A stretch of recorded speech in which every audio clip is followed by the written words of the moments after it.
Today, women make up more than half of the American electorate and are more engaged than ever in our politics. Yet we remain marginalized in government and elective office. It's important for women to have a voice in this democracy because we see women being disproportionately affected across our society in so many areas. The reality is the news industry is already gendered. The 19th is working to level the playing field. Our newsroom is named for the 19th Amendment, but with an asterisk, the recognition of the omission of certain women from the franchise, from access to the ballot. We are firm believers that all issues are women's issues. Our readers are people who care about those issues, who care deeply about the intersection of gender, politics, and policy, and want a more nuanced approach to that politics and policy journalism. Hi everyone, and welcome to Live with the 19th. With live events and interviews, the 19th is fostering civil conversations and community building that brings our readers into direct contact with the people who represent them. There's never been a black woman governor in American history. I think that our newsroom being as diverse as it is, it means that we're looking and telling stories of women that maybe had not been previously represented in media before. Our goal is to launch the first newsroom that is truly reflective of the nation's women. There's more women running now than ever have been before, and people want to be informed. Because what we know is that women are eager to have conversations about politics and often do not feel like they have a safe space to do that. We want to create that community for women, and we want to create that community for women everywhere. Newsrooms need to be more inclusive. They need to better reflect their communities. The 19th has the opportunity to do that from the ground floor, and we're not wasting that opportunity. There's never been a better moment than right now. The 19th is the newsroom that we've been waiting for.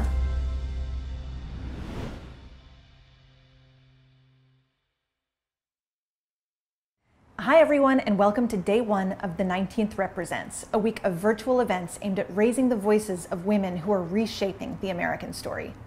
My name is Emily Ramshaw, and I'm the co-founder and CEO of The 19th, a brand new nonprofit newsroom that launched last week at the intersection of gender, politics, and policy.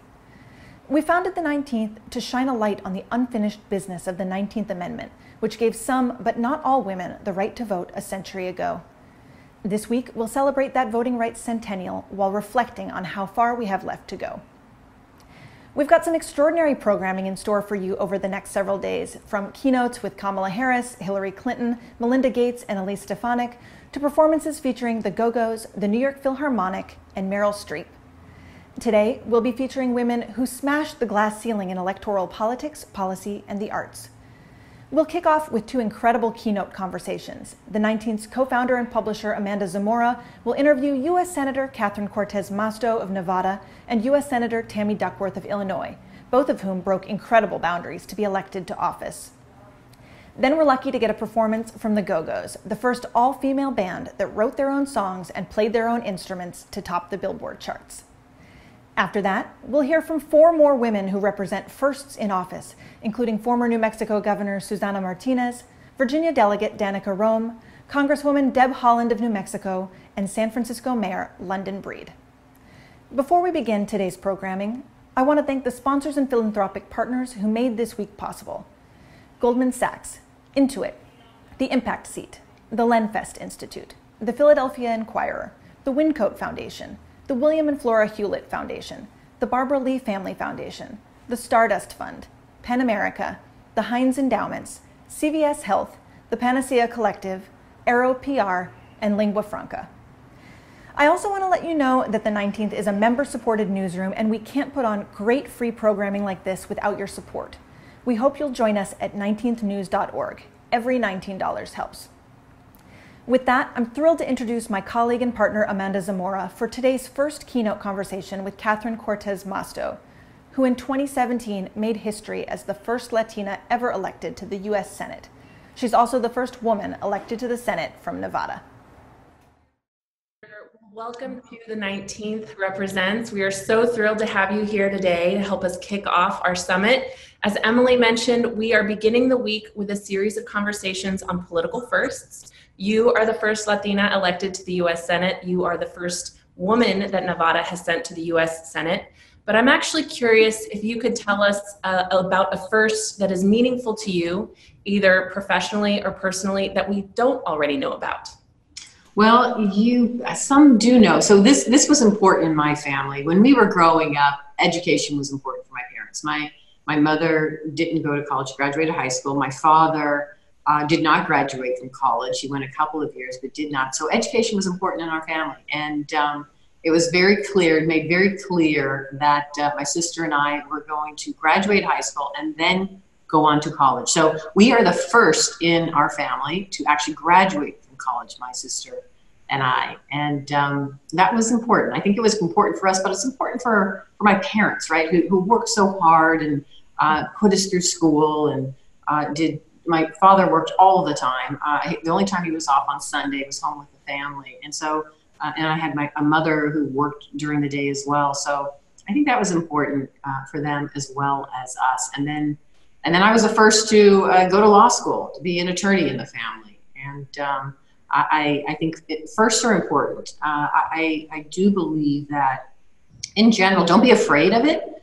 I think it's okay to be that first, that trailblazer. My only comment is do not be the last. That means now you have an obligation to help others along. Open that door, don't pull up the ladder, keep people moving through that door along with you. So that's how I look at the accomplishments over the years. I didn't do this alone. You know, I stood on other shoulders, and I think we all have to remember that. Let's talk a little bit about what that ladder looks like in your career. You know, you're the granddaughter of a Mexican immigrant, and you've talked a lot about your heritage as a Mexican American, how important that has been for you. But some of your political rivals have accused you of, quote, Hispandering in the past. And I would really like to know what it was like for you to run in that environment in 2016 as a Latina, and what would you tell to other women of color who are considering running for office in a time like this when it can be pretty difficult to run? You know, and let me just say, 2016 was a time when we had this administration, this president running, and he was calling all Mexicans rapists and killers and drug dealers. He was dividing our communities. He was pitting Latinos against others, which was just outrageous to me. And, you know, I grew up with a father who literally wanted to do everything he could to shelter his two daughters from the challenges that he faced as a Latino, right? And that his parents faced. My grandmother grew up in Las Cruces, New Mexico, the oldest of 13. She did not have an easy life. When she met my grandfather after he came from Mexico and had served in the military in the United States and become a United States citizen, they married and moved their young family. My father was 5 at the time to Las Vegas. But it was a tough time. It was a time when being a Mexican, particularly, people looked down on. I mean, listen, you look at the history, you can see signs, particularly in the West, in certain portions that said no dogs or Mexicans allowed in this establishment. I mean, so when my family came to Las Vegas, part of what they committed to was to assimilate because of what they were dealing with. And that's why my sister and I, when we grew up, we didn't speak Spanish. My mother's Italian and my father's Mexican. He's fluent in Spanish. So was my grandmother and my grandfather. But it was in a time of assimilation was important for them because of what they were dealing with at the time.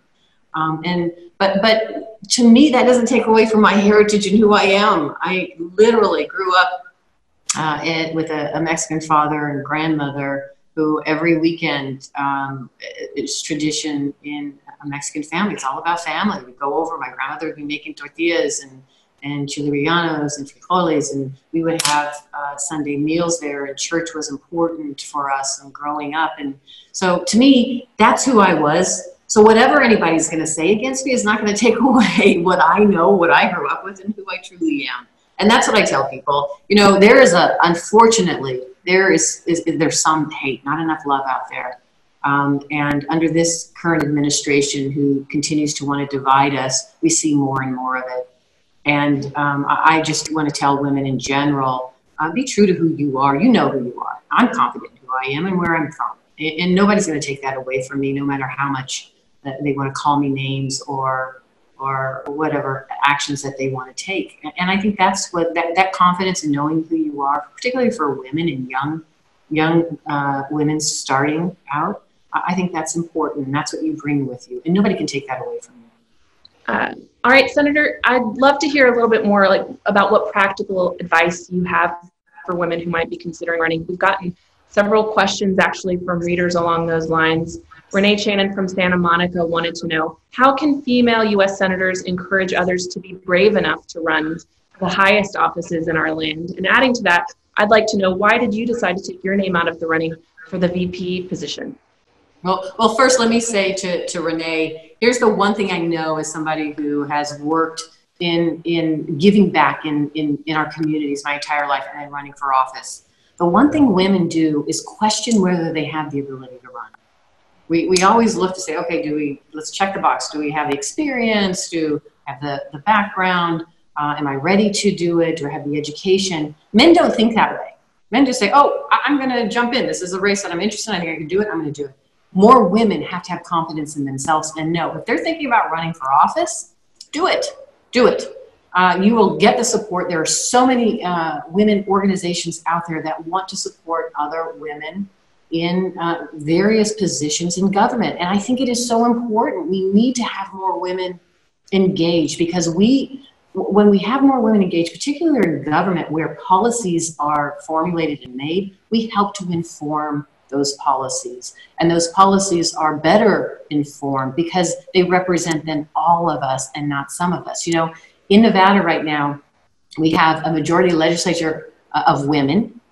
We have a Supreme Court that is a majority of women. We have 2 U.S. senators that are women for the first time in the history of Nevada. And I think Nevada thrives because of it, because now you're having more perspectives at the table that are important to inform that policy and those decisions that are so crucial for our community, because we don't want to leave anybody behind. And that's why I'm a big proponent of diversity in general. We need to have so many more people involved in the process. So for young Latinas or any young woman who wants to run, I say, if you've got the passion and that's what you carry with you, and there's something that you're committed, you want to make change, or you want to get involved in, and running for office helps you address whatever that issue is, then go for it. And I am happy to talk with you about it, or connect you with the other organizations that are out there. And then for my purposes in my career, and this is what I talk to my interns, because I think mentorship is key. I think it's so important that we mentor other young adults and talk to them about the opportunities and bring them along with us so that we're opening that door even further. But one of the things that I always tell them is not only follow your passion, don't be afraid to be the first, but do what you believe in and what gets you up in the morning and excites you. That's what you want to, that's the job you want. That's where you want to be. Then you know you're on the right path. And for me right now, what excites me is being in the United States Senate. This is where I know I am supposed to be. At this point in time, fighting for my state that is so hard hit during this pandemic, making sure we're doing everything we can to, and where I am as I chair the DSCC as well, bringing back a Senate that is going to focus on the policies that matter to all of us. Right now, the Senate's broken. And now we need to put people in charge here that are really going to focus on those policies that bring all of us along. So that's why I am committed to staying here. I definitely want to talk about November and what the DSCC is doing, but first, I'm glad you touched on the pandemic. I want to talk a little bit about that. You serve on the Senate Committee for Indian Affairs, and we know that COVID-19 has disproportionately affected people of color, women of color. Can you talk a little bit more specifically about how Native Americans have been impacted and what you are trying to do to support Native populations? Yes, thank you. So in Nevada, there are 23 federally recognized tribes just in the state of Nevada, and there's so many across the country.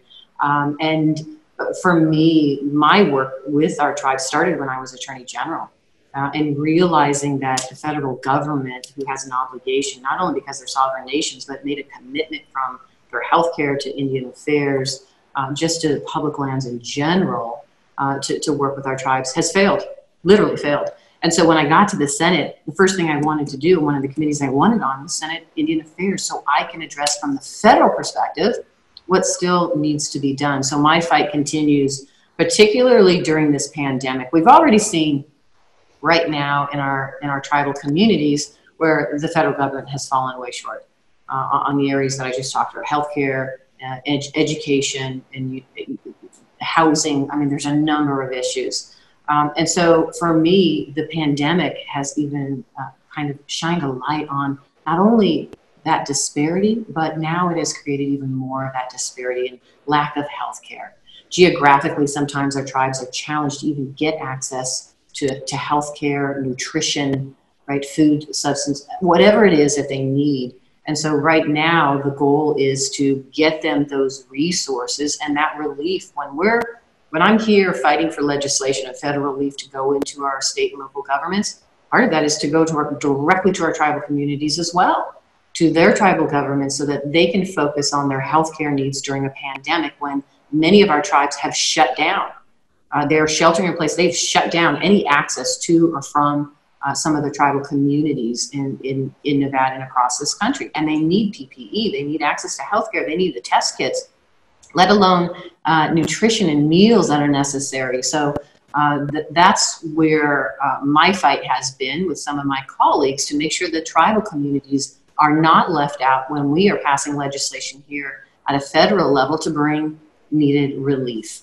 And that's what I will continue to do. But let me touch on something, because it's not just the tribal communities that are disproportionately affected by COVID-19. It's the Latino communities. It is African Americans. What we have seen across the country is communities of color are being disproportionately impacted. And that, again, is a fight where we need to not only recognize it, collect the data, then start sending the resources that we need into those hot spots, into our communities of color. That's the work that is so crucial right now in the Senate. Senator, backing up, speaking of communities of color, we are also in the midst of what my colleague Erin Haynes calls the pandemic within the pandemic, just in how this country is really reconfronting systemic racism after the George Floyd's killing. And I'm curious, as a Latina in the U.S. Senate, as a role model for this community, what role do Latinos specifically play in confronting systemic racism in this country? Well, I think the first thing is to recognize it's not about them, it's about all of us, right? So and the work that I have seen over the years and what I still see now is what we are seeing with respect to racism. It's not just where we see it right now in the law enforcement area. It is systemic racism and discrimination in housing and education, in healthcare, in the work environment. It is so rampant, and it's impacting all of us. It is impacting particularly communities of color. So it does require us to step up and say something. Congressman Lewis, who is just going to be a great loss to this country and what he stood for, we could really stand up and do honor to his legacy and memory by doing just what he said. Is when you see something that's wrong, then you stand up and you say something and you do something about it. We all have that responsibility. And whatever it looks like for you, but that's the responsibility that we have. And, for many of us, if you grew up going to church in a strong family and people helping one another and you help your neighbors, that just comes natural to you. That's how it should be. And I don't understand why so many either forget that or they want to ignore it and continue to tear our families apart and pit us against one another. So this fight is for all of us. It is about all of us. It is true, and I know this is an old saying, but it is true that high tide lifts all boats, and that's what this is about. We want to lift everybody up, and there's too many that have been left behind, too many that have been struggling right now, and that's the fight for all of us to remember. Senator, on a more personal note, you mentioned families. A lot of us are having tough conversations over the last many months, whether it's about the pandemic or about racism. Is there something in this moment that has changed you personally some conversation or some insight that you are taking away from, the last several months? A couple of things. I know it is so hard to get up now in the middle of this pandemic, which has created this economic crisis for many of us. And then we see unfolding before us a civil rights crisis at the same time. And so many people are just overwhelmed, and there's depression, and there's a lot of isolation at this point in time. And the thing that keeps me going is community contact.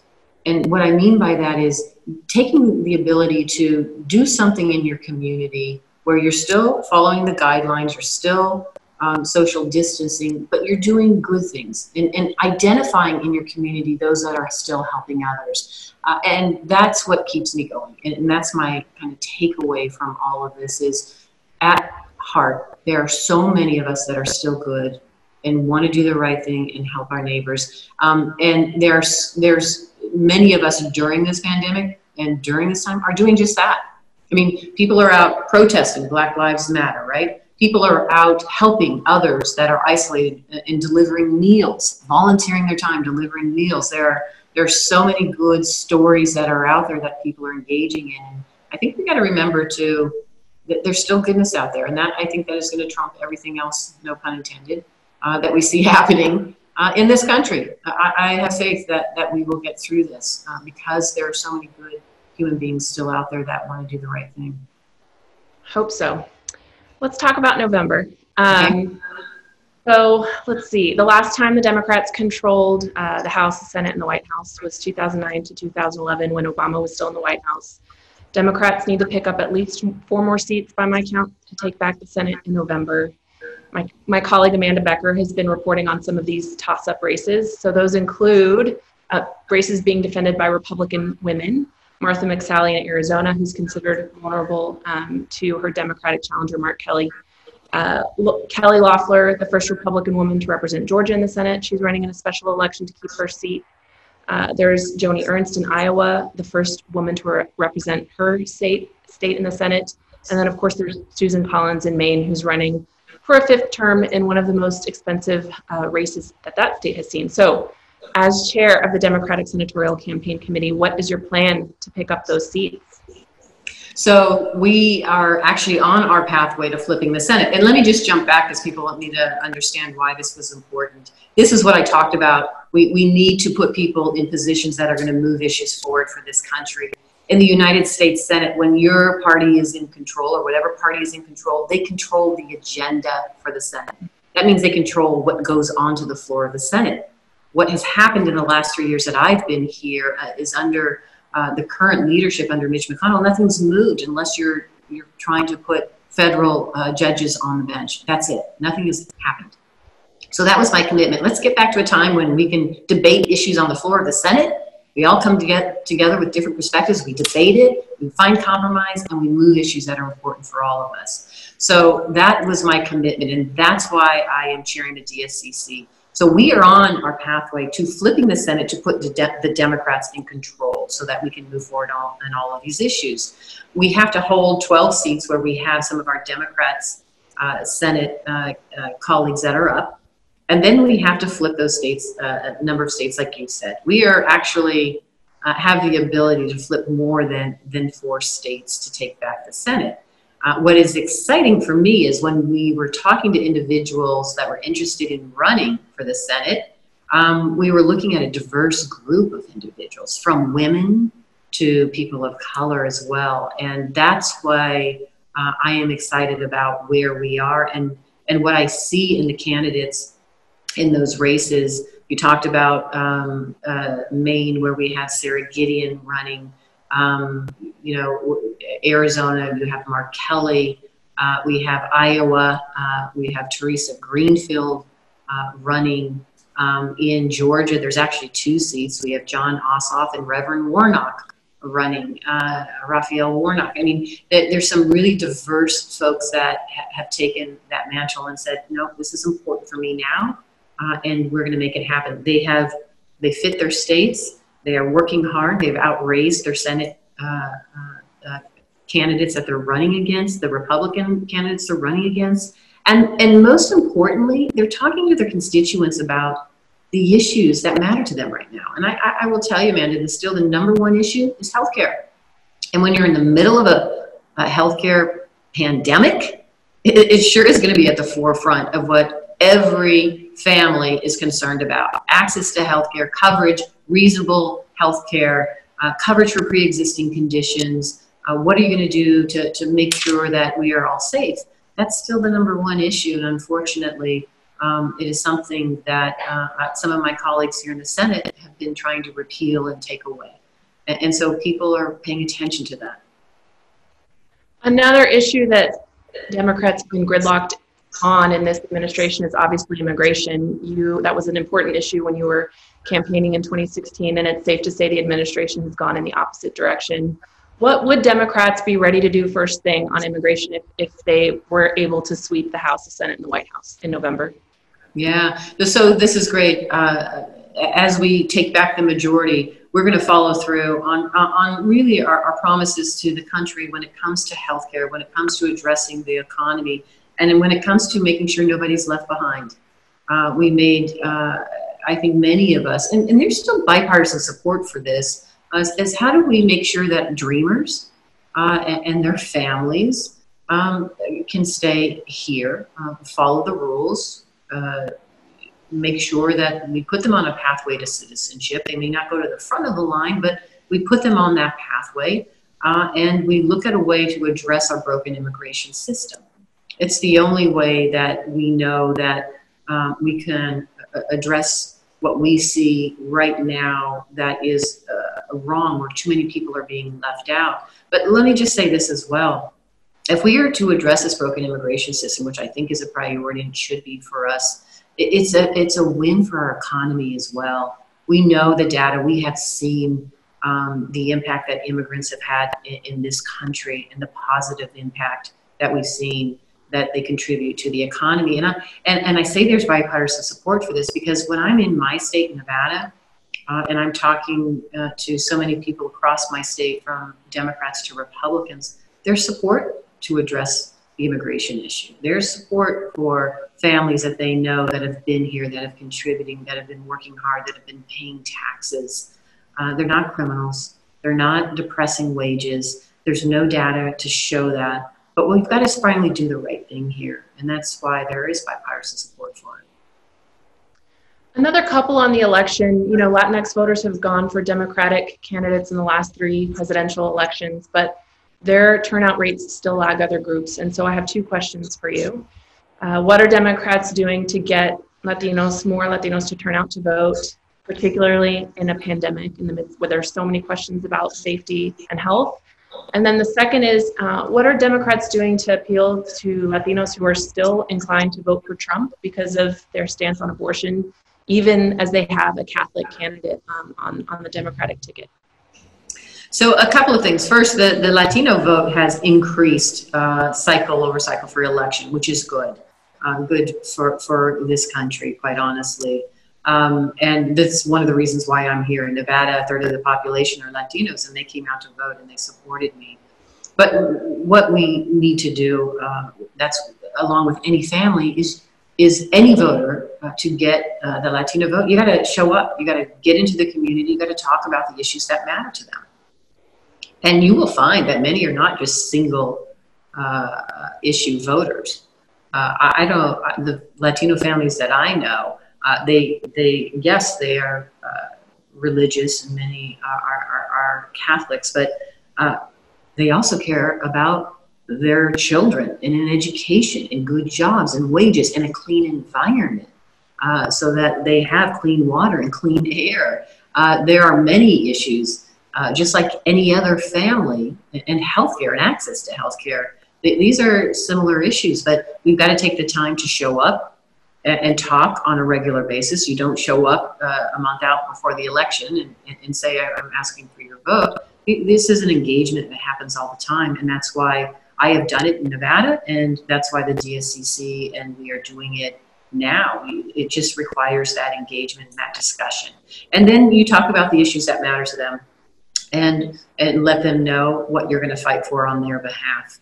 I think that is so important. It's true whether you're talking to Latinos, African Americans, Asian American Pacific Islanders, which is the fastest growing demographic in my state, or any family. It is important you just show up and have the conversations.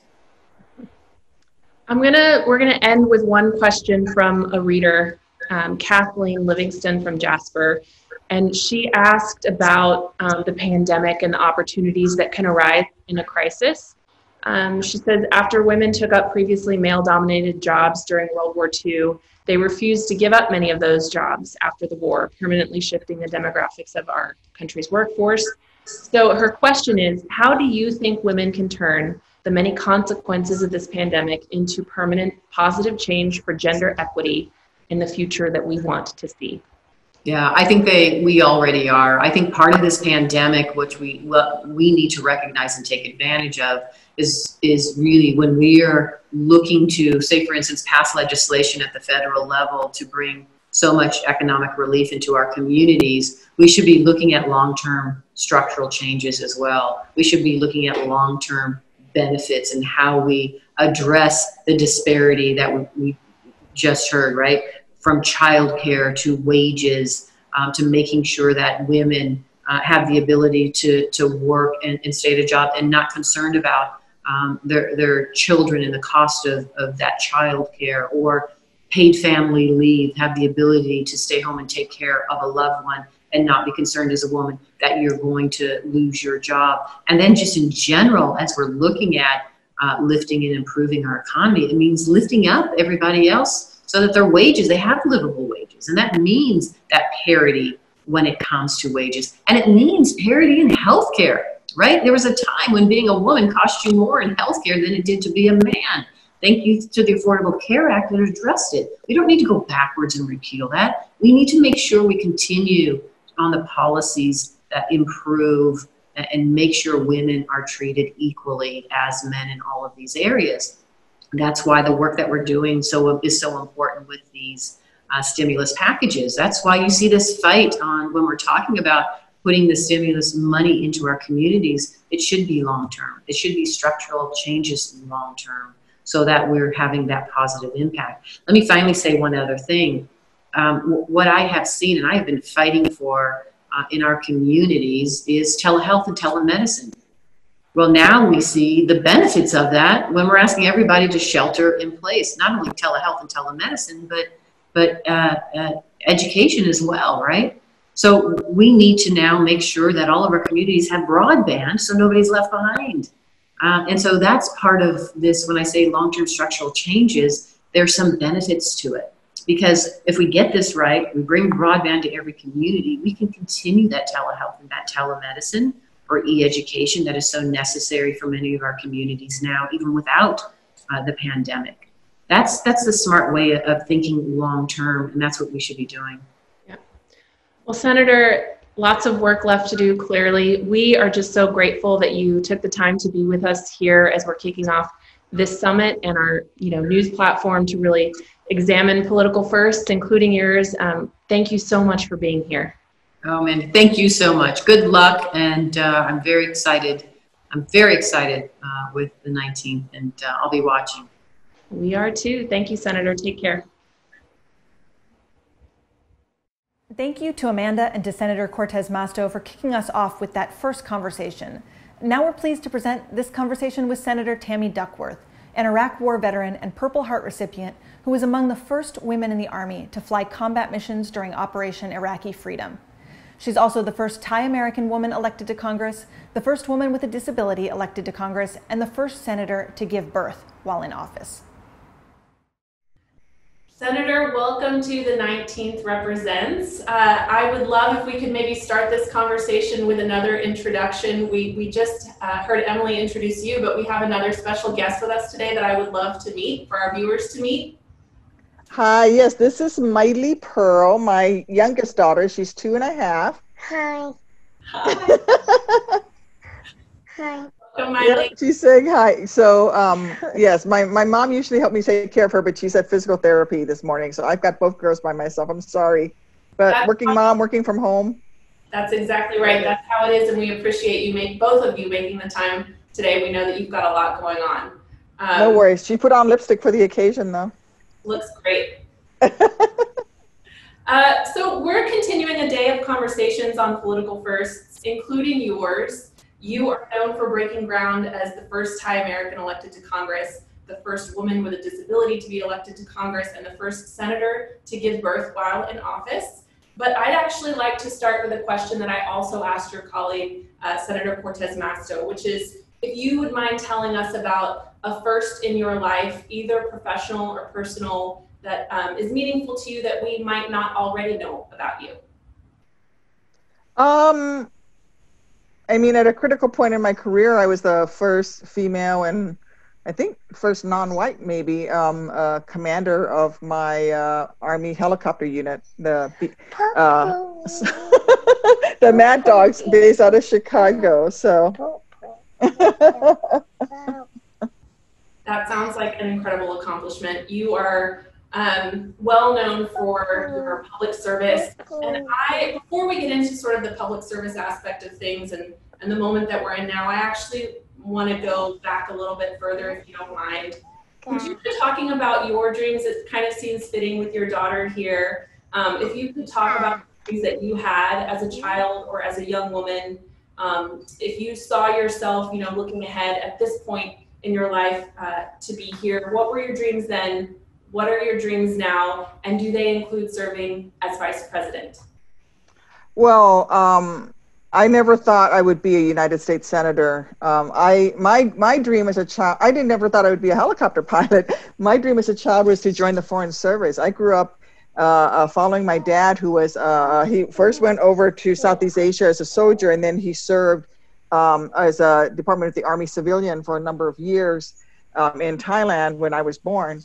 And I grew up thinking I would join the Peace Corps or become a foreign area officer, a foreign service officer.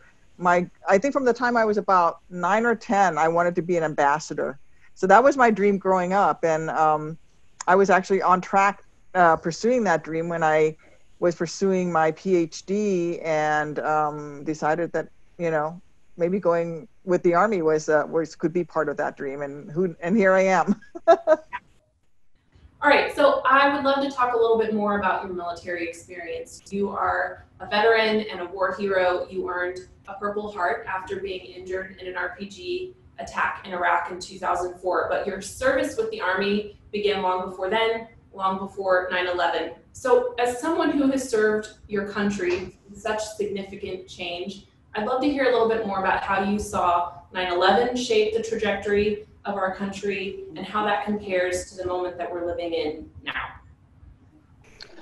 Well, 9/11 certainly shaped the trajectory of our country. I knew that we would go after those who attacked us on 9/11 in Afghanistan, and I figured that would be something we would crush them, destroy them, and that would be the end of it. It never occurred to me that 9/11 would be used as an excuse to invade Iraq. And now it took our eyes off the ball in Afghanistan. So we were never able to resolve the situation in Afghanistan, and we were distracted by Iraq before we refocused on Afghanistan almost 10 years later. And so here we are, right? We still have troops overseas. We still have people in harm's way. Bye, honey. We're still pursuing these wars. And think about the trillions of dollars that have been spent in Iraq, for example. We should have diverted our attention, and now we're in a place where we are facing an economic crisis at home. We're facing a global pandemic, and we have spent so much of our nation's treasures pursuing OIF and OEF in such a way that we've not been able to focus on all the things that we need to focus on in America, such as our manufacturing sector, such as making sure that we continue to grow our economy, making sure that we're ready to respond to a global pandemic. All of these things have sort of added up on top of each other, but it's been exacerbated by President Trump, who has refused to act as a president, refused to act as a commander-in-chief, and has botched a response to this pandemic so terribly that's now affected every other aspect of our country, from healthcare to our economy. Let's talk about the crisis that we're dealing with as a country right now. We asked our readers for questions for you, and several of them wanted to talk about the politicization of the military right now and the militarized response to this summer's protests. So I'm thinking about General Mark Milley's appearance with President Trump in Lafayette Park as the National Guard was tear gassing peaceful protesters nearby. I'm thinking about Army helicopters flying show of force operations in Washington, D.C. I'm thinking about the National Guard being called in to back up local law enforcement in 28 states. The Pentagon has ordered a review of those actions. What do you make of the military's involvement in summer's protests? It's a direct result of President Trump's politicization of our military and politicization of all the different agents of federal government. This is what he does, and it's wrong. It cannot. It's unacceptable. He continues to do it, and we have to stop him. The military is an impartial, non-political arm of the United States that is supposed to be protecting and defending the American people. They should not be used to go out there and suppress peaceful protesters who were exercising their First Amendment rights. This shows Donald Trump's utter failure as a commander-in-chief, that he would do this to the military. And I had a long conversation with General Milley, and he apologized for that appearing with President Trump, and he said it was wrong. And he's absolutely right, and it is not acceptable, and it should never, ever happen again.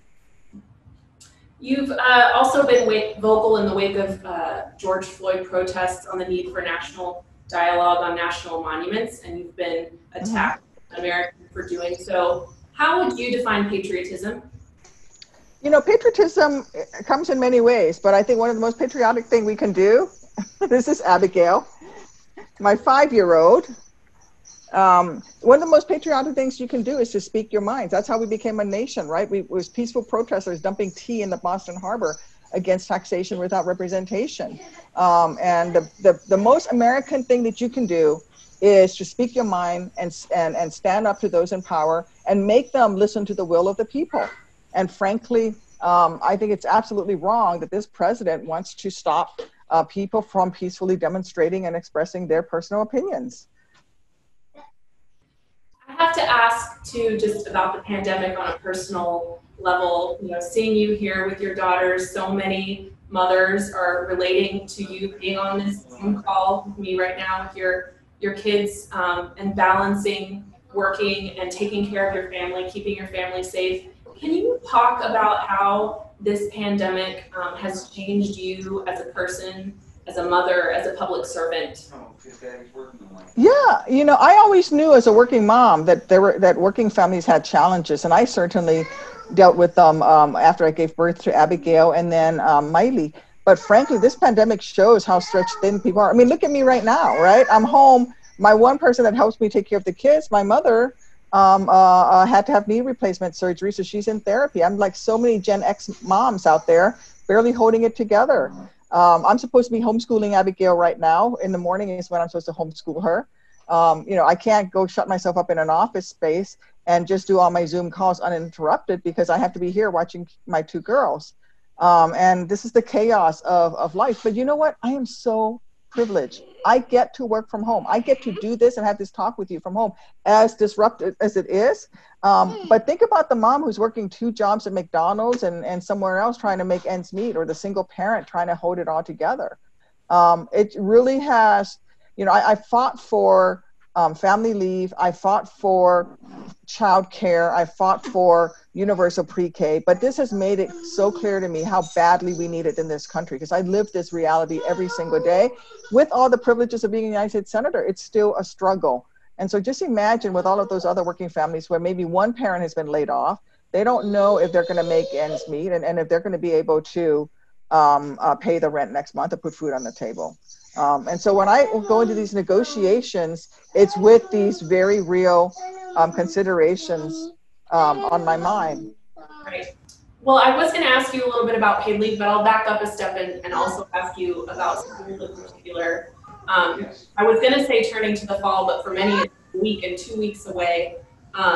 You were called on by President Trump to serve on his pandemic task force on reopening the economy. I'd like to know, first of all, you know, where do you stand on this question of reopening schools that is down to the wire for so many parents? And if you could expand a little bit more on y'all are in the midst of negotiations right now. What are the prospects of getting paid leave through Congress and expanding the resources that Americans are looking for right now? Yes. So you see what I'm going through, right? This is what it's like for families right now when schools don't reopen. And again, I want to reiterate, I can work from home. My husband can work from home. But if you had a job where you were a grocery store clerk or where you were a nurse in a hospital or anywhere, you're not going to be able to do this. And so I desperately want the economy to be reopened. I want schools to be reopened, but I also don't want my daughter to get sick and my family members to die from COVID-19, because that's what we're looking at. And until we get testing done in a way that is available, that is low cost or free, and that has results that you can get results back within 1 or 2 days, we're not going to be able to reopen the economy. It has to be widespread. I've said this time and again in this task force that President Trump put me on, but let me tell you, the task force has barely met. They've not really taken any advice from the members, and all they've done is just talk at us. I mean, the first meeting of the task force, the president got on there and talked at us for 45 minutes of a 1-hour meeting, saying how great everything was going. And we all know that's a lie. We all know that's not true. We're now at 150,000 Americans dead, and more getting sick and more dying every single day. And yet he wants to push to open the economy and put kids in school. Well, listen, I want my kids in school too. Not only is it disruptive, to try to do everything at home, it's also bad for her to not be in school. I want her in school because I'm afraid that she's falling behind because I can't do the job of a trained educator. But I can't put her in school unless I know that she's going to be safe. And right now, our schools are not a safe place for our kids to be. They don't have the resources. We should have more money in this next pandemic package to our schools, to our municipalities, so that they can provide all of the cleaning, the PPE, all of the additional things that we need to do to keep our citizens safe. And the Republicans won't put that money in there for school, more money for schools and more money for our municipalities. It's really shameful that they think that they can open the economy without actually doing it in a responsible way, because it's going to lead to a second and a third and more waves of this pandemic, and more Americans are going to get sick and die. And frankly, I'm not willing to let that happen. I want to shift gears a little bit to talk about women in the military. The DoD's annual report on sexual assault in the military came out at the end of April. And there was a 3% increase in sexual assault cases and a 10% increase in sexual harassment complaints. But it's widely acknowledged that those cases are underreported to begin with. Several of our readers asked specifically about a case close, just up the road from us, Army Specialist Vanessa Guillen, who was found dead 2 months after going missing from Fort Hood in Colleen in April. Her family says she was being harassed by a fellow soldier but didn't report it. What's your take on the Guillen case, and more broadly, what needs to be done to protect women in the military from sexual assault? Well, everyone in the military needs to be protected from sexual assault. Women are definitely vulnerable and are victims of military sexual trauma, but so are men. There are LGBTQ crimes, so we need to make sure that the military is assault-free. And I actually, in the Vanessa Guillen case, have been communicating with the Department of the Army, requesting several things. One, I wanted to know how she managed to go missing, and they never conducted a search for her like they would if a rifle went missing. So let me just say that in the military, in the Army, if somebody loses a rifle, if a rifle is missing from the armory, that entire unit shuts down, everybody gets locked down, and they start looking for that missing rifle. They didn't do that for a soldier. They didn't do that for one of their own. They didn't even check. My understanding is the office area where she worked, because it turns out now it was a horrific crime that she was bludgeoned to death in her workspace. So nobody in that amount of time went to check if there was blood residue in that workspace where she was killed. This is absolutely unacceptable. So we're looking at and forcing the Army and DOD to change their policies on when a service member goes missing, what those policies are and what they do to try to find that service member. And then as far as military sexual assault is concerned, it's a scourge, it's a cancer from within, it needs to be ended. And we've been working on this for well over a decade now, and there's still issues. And so we continue to pursue it. I think that we're going to continue to have problems until we have more diversity in the top ranks of the military, until we have more women in leadership, more women who are the platoon leaders and the platoon sergeants and the commanders, and more women four-star generals, to really force this change to happen. It's incredible to me that she was not able to report the harassment, or that she didn't feel safe to report harassment. I want to know what happened to the sexual harassment and rape prevention program in that unit, because there was supposed to be a program in place where she could feel safe to go report the harassment. And that very much is deeply concerning to me that didn't happen. And I'm concerned that this is across all the branches of government. So we're looking at this very closely. We had an amendment that we put into this year's defense budget, led by Senator Gillibrand. It passed in a bipartisan way. Last year, it was stripped out. And we're hoping that we can continue to work on this well into the future. A related question from one of our readers, Marianne Connolly from Cedar Park. She wanted to know how the VA could better support women exiting military service, particularly with ongoing battles related to sexual assault or PTSD from their time in service. What's happening at the VA level? So there's several things that have been changed at the VA. I actually was able to participate in some of these changes when I was part of the Obama Biden administration at the VA. It started off with, I would go visit VA hospitals, and there would not be a single picture of a servicewoman on the walls. We all men. I said, where are the pictures of the servicewomen on the wall? It's like you think that women didn't serve. And like, oh, no. See, back in this back corridor, there's a picture. So, well, you need to make this absolutely clear that, women and people of color serve as well.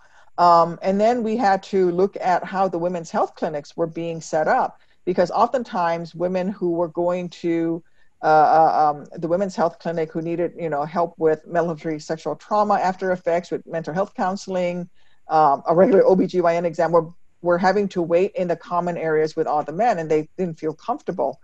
So I said, well, let's have in the women's health area, we came up at the VA with this separate waiting rooms with those women who wanted to wait in a separate area. They could. And then I asked for making sure that there were women veterans in every women's health clinic. There wasn't. And so now VA has been working very hard towards putting in every single VA health center a female veteran, at the very least, in every women's health clinic. And then we have to do things that have to do with how women are being discharged from the military. This is not a VA issue. This is a DOD issue. So a lot of women were released from the military with dishonorable or less than honorable discharges due to psychological conditions or behavioral problems that were the result of a military sexual trauma that happened during their time of service. So we have to change these women's discharge status. We have to upgrade them. And then we have to, at the VA, make sure that they recognize military sexual trauma as a service-related disability, so that these women can get the care that they need for the injuries that they received while they were serving this country. And so it's an ongoing thing. We have to constantly be upgrading VA services to make sure that it is responsive to all of our servicemen and women, no matter their gender orientation, identity, color, where they're from, that every veteran gets the care that they've earned at the VA. I want to talk about November before we run out of time, and talk about voting specifically. President Trump has repeatedly tried to sow doubts about the legitimacy of vote by mail, which seems obviously to be a pretty important way for people to be able to vote safely this year. The reality is that there is no evidence to support the idea of massive vote by mail fraud, but voting is obviously going to be more complicated as states are trying to support both in-person and absentee voting this year. So given the pandemic and that the election is just around the corner, what should Americans expect to be different about voting this year, and what is your party doing to ensure that people are able to turn out to vote and to turn out to vote safely? Well, we need to make sure that we get funding into this next budget to get out to the states and municipalities so they can conduct voting and voting by mail safely during this global pandemic. Look, President Trump botched his response to the pandemic. We have now as I said, 150,000 dead Americans and millions more who are sick with it. And he's trying to use that as a reason to delay the election because he knows that he's going to lose. According to the Constitution, he can't delay the election, by the way. And now, after months of him sowing confusion and spreading misinformation about vote by mail, he's actually saying, if you're from Florida, you can do it. It's okay in Florida. Interestingly, that's a major swing state that he needs in order to win re-election. Look, the only thing that's clear right now is that this president is scared that he's going to lose in November, right? I voted by mail from Iraq, from a combat zone. If I can vote by mail from a combat zone, if it's good enough for the troops overseas and good enough for Donald Trump himself to vote by mail, then it's good enough for all Americans. And I think we should have widespread vote by mail so that people can cast their votes and exercise their constitutionally protected rights without also endangering their own lives. If you look at what happened in Georgia in the primaries, you saw people were standing in line for 8, 9, 10 hours to vote in the middle of a global pandemic. We can't have that happen again. And the president can make up all of the lies and all of the about fraud that he wants, about contradicting himself about Florida, but it won't change the fact that voting by mail is safe and it's secured and it works. And we need to make sure that he can't do things like slow down the U.S. Postal Service so that they can't deliver ballots on time, or that he can scare people off and state misinformation about the security of vote by mail. What I say to people is sign up, vote by mail. Our troops are doing it from combat zones. You can certainly do it from your homes here in the United States. And then we're going to work as hard as we can to force Mitch McConnell to put money into the next package to make sure that states and municipalities can indeed carry out vote by mail in a safe and efficient manner. Another question from one of our readers, Melissa Rule of West Hartford, wanted to know, the theme of the week is obviously representation for us. Why do you think women are less likely to run for public office, and what are you doing to change or encourage women and minority representation in public office? Well, so there have been multiple studies. I think Emily's List, the group that supports women who run for office, actually did a study, and it shows that women have to be asked to run 7 times before they say yes to running. They just don't think of themselves. This is not a career field that they think about getting into. I didn't think I was going to go into politics. I wanted to be a helicopter pilot and work in the Foreign Service or in the Peace Corps. It's just not what women generally think of as a career field. But women must be encouraged to run, because until we have equal representation of people of color, of different genders, different sexual identities in our government would never truly reflect their American people in an accurate way. And so we are going to have issues that are left out. Not that men can't think about family leave and childcare, but women tend to live that reality every single day. That's why we need younger women, women who are currently raising their children in office, as well as folks from all different walks of life, just the way our country is. And so, you know, we have to encourage more women to run. And I also encourage more veterans to run. And I tell veterans, if you want to run for office, call me up. I will help you. If you want to run as a Democrat, I will help you there. If you want to run as a Republican, that's good too. I will put you in touch with the right people, because we need more veterans running as well. Same with Asian Americans and Pacific Islanders. I'm very proud that this year, for example, right now we have over 40 women of Asian descent running in races across the country for a seat in the U.S. House of Representatives. That's remarkable, but we still have a long way to go. We talked a little bit about the impact of this pandemic on women and women in the workforce. We've been reporting on this at the 19th. I'm sure that many, women, mothers who are listening to you now are inspired, but also so daunted by, the current climate. And so I'm just curious if there's one piece of advice that you had to give them if they're considering running, or one thing that you wish that you had known before you ran. Like, what advice would you give to women who are considering thinking about public office themselves? Well, it's a 2-part advice. 1, you can do it and there will be support for you. You don't have to do it by yourself. And 2, it's going to be hard. Don't believe the lie that there's a balance, that there's balance. There's no balance. You're going to be struggling every step of the way. But when you get into office, you are actually going to be able to make change happen and affect the laws of this country, the policies of our neighborhoods and our towns and our cities and our states, in a way that will make your family and all the other families' lives better. So do it. But there is no such thing as work-life balance. You're going to be struggling. It's going to be hard, but the end result is absolutely worth it. And what I always tell people is what I learned in the Army, 80% solution. You don't let the perfect be the enemy of the good. Just take that 80% solution and run with it, right? I got on this call with you on time, but I had to do it with a baby on my lap. But that's what you're going to have to do. And you're just going to have to be realistic and be forgiving to yourself. And it's going to be tough, but you can do it. There'll be support to help you every step of the way.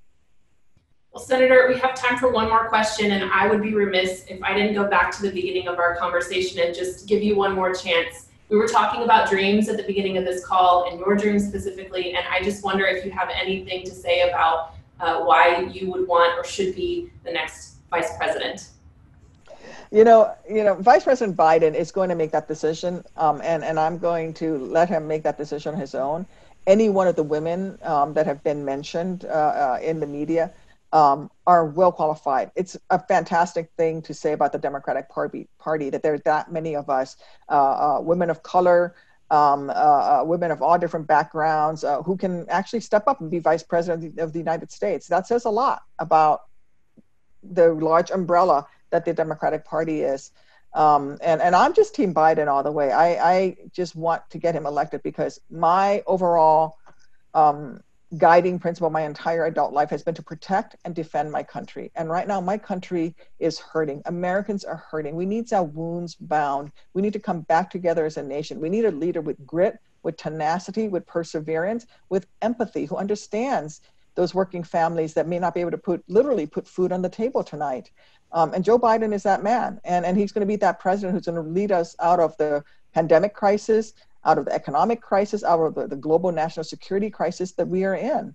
And so whatever position he wants me to play on Team Biden, I'm willing to play that position because I believe strongly that we need him in order to help solve the many problems facing our country. For me, it's all about what makes America strong, what protects and defends this great nation. And if he says, Tammy, I want you to be vice president, then I'll be honored to serve. If he says, Tammy, the Senate is where you need to be, help me pass the laws, such as universal pre-K, then that's where I'll be. But I'm going to leave him to make that decision on his own.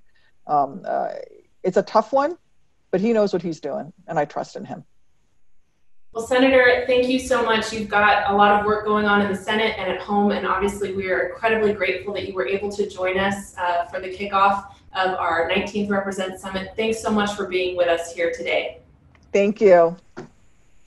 And up next, we will have a word from our presenting sponsors, Intuit and Goldman Sachs, as well as some trivia to see how much you know about women who have fought for a seat at the table in this country and beyond.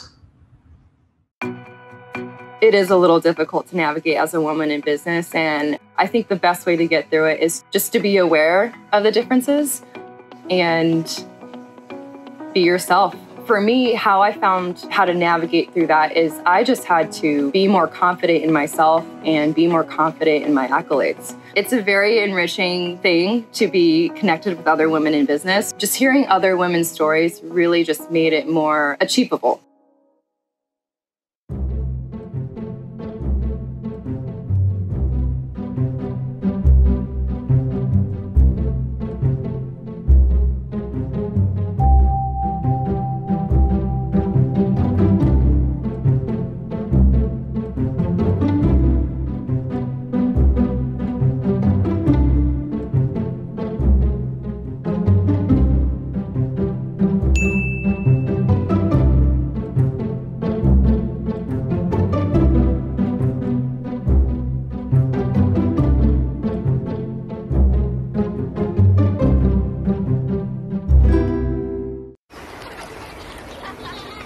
When a woman leads a business, she will always have more than one bottom line. Her shareholders are her community.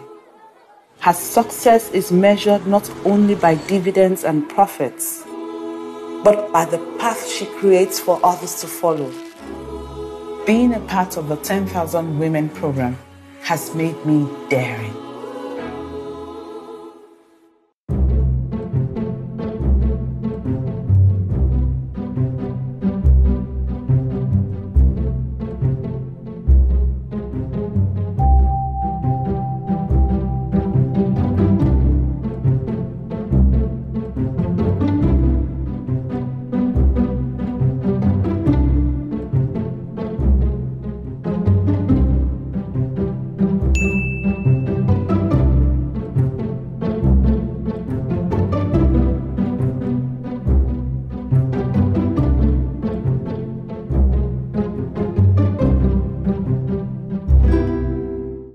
we've got an incredible treat for you now, a performance by the Go-Go's, the first all-woman band that wrote their own songs and played their own instruments to top the Billboard charts.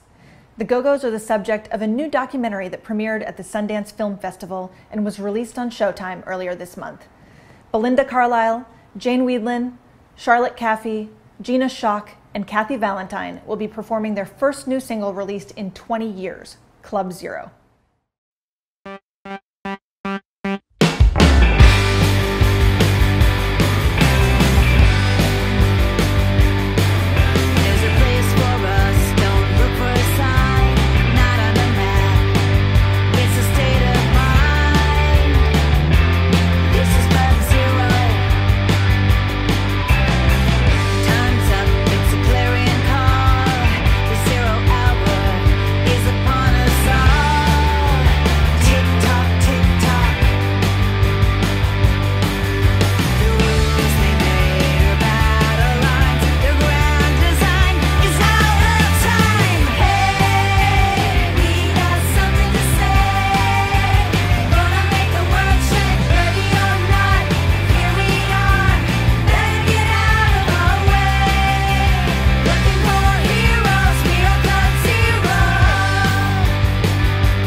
You've gathered by now that the theme of the day is firsts, and we have a great panel discussion up next featuring women who blazed their own trail in politics and policy.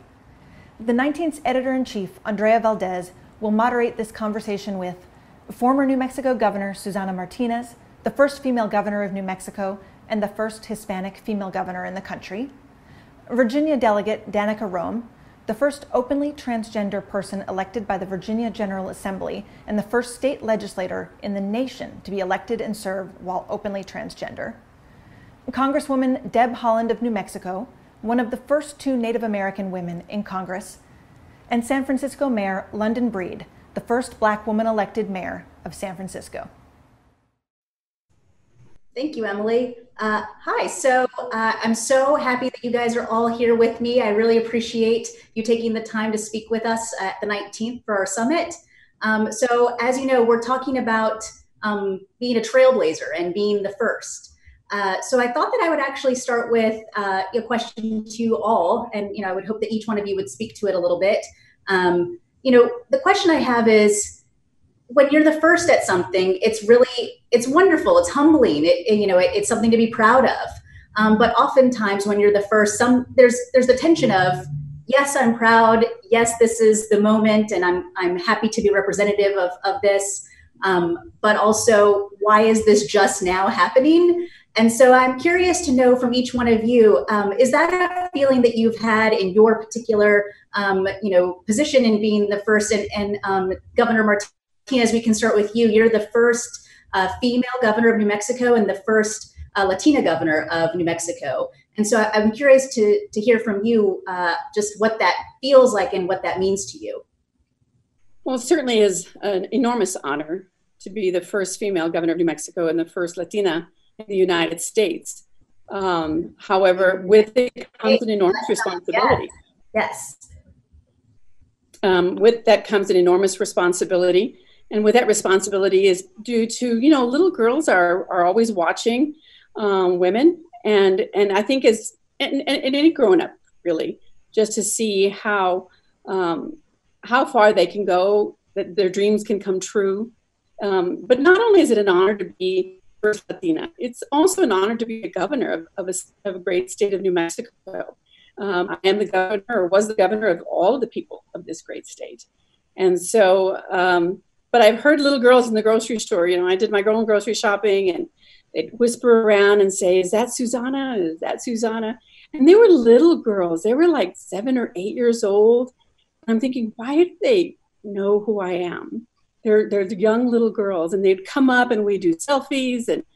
And so there's a huge responsibility to make sure that you pave a path for these little girls that are so, they're realizing that these are possibilities for them as well.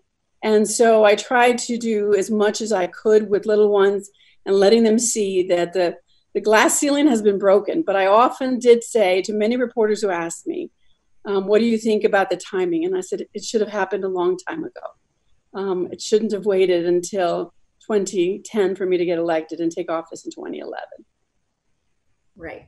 And Representative Haaland, you also are coming from New Mexico, and you're also a first. Do you want to speak a little bit to your experience? Sure. Yes. Well, I have to agree with everything that Governor Martinez just stated. It is a large responsibility. One of the first, during my first couple months in DC, I was walking through Statuary Hall, and this young Native girl came up from behind me and tapped me on the shoulder. And I turned around, and I think it was her and her sisters and a friend and their mom all the way from South Dakota. They came from the Lakota Indian Reservation. And everybody was in tears. The mom was crying. We were all crying and hugging together. I never had the opportunity to see someone who looked like me in Congress before I decided to run. And so, when you think about it, I didn't have anyone to call on the phone and say, what did you do about this? What did you do about that? Show me the way. And so in that respect, it is a little difficult, right? Raising money is a big part of running for office. There's no question about that. And that is, that's a scary thing. At the same time, when you're first running and you've never done it before, people are skeptical. I'll just say, they're like, can she win? Can she raise the money she needs? Can she amass the volunteers or all the folks you need? So there's all of that stuff in and of itself, but absolutely every single day, Congress has been in session for, 230 years or something of that nature before myself and my colleague Sharice Davids from Kansas were the first Native women to be elected. So yes, sometimes you have to ask yourself, why did it take so long? But not dwell on that too much, because I want to leave the ladder down, and I'll just say real quick, I have stayed true to that. I'm very proud that I help Native women run for office all over the country, and right just on Tuesday night in Kansas, all 4 Native women who ran for their primaries won their primaries, including a native transgender woman in the Kansas, in the Kansas State House. So when when you are the first, yes, you have an obligation to make sure that you're not the last. That's great. Yes. Thank you for speaking to that. Delegate Roem, do you want to speak to your experience? Sure. And first, that woman in Kansas is Stephanie Byers. I called her on the phone in the run up to her primary. I'm so proud of her. And here's the thing, in Kansas, of all places, Kansas, she's the front runner to win that seat. And that's going to give so many people hope. And when I earned election in 2017, and I became the first out-and-seated trans state legislator in American history, my initial reaction is it shouldn't have taken 400 years of the Virginia General Assembly in its original form, from the Virginia House of Burgesses in 1619 to present day, for that to happen. I'm not the first trans person to live in Virginia. Representative Haaland is not the first Native woman to live in New Mexico. Governor Martinez is not the first Latina to live in New Mexico. Mayor Breed is not the first Black woman to live in San Francisco. Why did it take this long? The reason for that is there were systemic barriers to access that are designed for people like us to fail. And if you want to see an example of that, in the Virginia state constitution right now, the amendment that my predecessor authored, banning marriage equality and all forms of legal recognition between same-sex couples, is still there. So even though it's unenforceable because of the Supreme Court, it takes so much work to change something in the state constitution, and that's by design. That is an example of the state government being designed for people like me to fail. And when you look at the rates of the murders of trans women of color across this country, especially, when I've had a very simple resolution this year to just recognize November 20th as a Transgender Day of Remembrance, because it's something that we do nationwide, and we've been doing it since 1999. It's just that a lot of states don't have that as official designation. But, we memorialize, the trans people we lose every year, because of that. 23 members voted no. It passed, and it's now, we're going to start doing it as of this year. But think about that. These are people who I listed by name who died. We can't even honor them. You can start to see at that point that if you're not even to recognize that the lives of murdered people matter, that how is it supposed to be that you're going to end up supporting housing non-discrimination, employment non-discrimination, healthcare non-discrimination, everything from the court system to just to electoral politics in general? The system has been designed for trans people to fail. My election, I ran hard on a lot of our local issues here, and something I know Mayor Breed knows, inside and out, and actually Governor Martinez, because you have to deal with it too. When you're dealing with state government, that's your stuff, that's your bread and butter. But when you run hard on those local issues, especially, people realize really quickly that it doesn't matter what the gender is of the person who has the best ideas to get them out of traffic congestion and see their kids in time, and without getting charged $5 a minute for overtime on childcare. What I find is that it is important for us to trailblaze so that girls like us can see people like us in positions of leadership, and they can visualize themselves being there, just like Congresswoman Haaland was talking about before, and what Governor Martinez was talking about before. Just when people come up to you and they recognize that this is possible, at the same time, we have to make sure that we are also representatives for everyone, for our entire constituency, whether they're Democrats, Republicans, Independents, Libertarians, Green Party, barbecue sandwiches, whatever they are. We have to make sure that we represent our constituents. That's great. And that touches on a question I want to ask of all of you in a moment, but I want to give Mayor Breed a moment also to weigh in on this, what it feels like to be the first Black mayor in San Francisco. Well, I got to tell you, hearing from these extraordinary women about their various experiences gives me hope. We all clearly are experiencing the same thing. Yes, it's great and incredible to really be the first, but with that comes a significant responsibility. And as Delegate Roem said, the system is really set up to ensure that we don't succeed. And so it requires us to work even harder to make sure that we break down the stigmas that get attached to us as women or based on our race or our gender or what have you, so that we can really focus on the issues that are important to all of us as human beings and getting past that.